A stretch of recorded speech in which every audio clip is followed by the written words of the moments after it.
60% উনি জনাব তারেক রহমান এগিয়ে থাকবেন আমার আশা করি, এবং অনেক জেলায় ওনারা জিতবেন।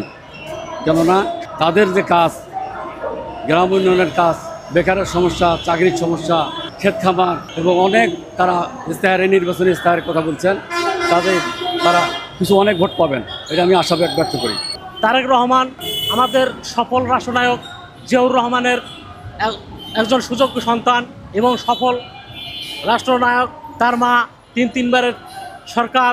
আমি আশা করি অবশ্যই তারেক রহমান আমাদের দেশের যুবকদের আইডল, তারুণ্যের অহংকার।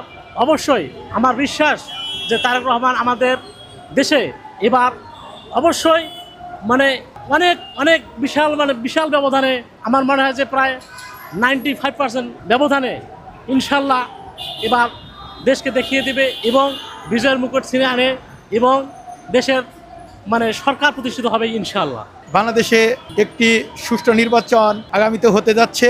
এই নির্বাচনে জনাব তারেক জিয়া, আশা রাখি তিনি 95% ভোটে জয়ী হবেন। তার প্রতিদ্বন্দ্বী প্রার্থী সর্বোচ্চ 4 থেকে 5% ভোট পেতে পারেন।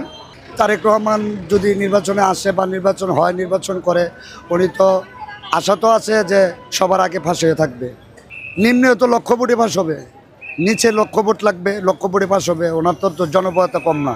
ইনশাল্লাহ বাংলাদেশে হাজার হাজার লক্ষ লক্ষ জনপ্রিয়তা আছে।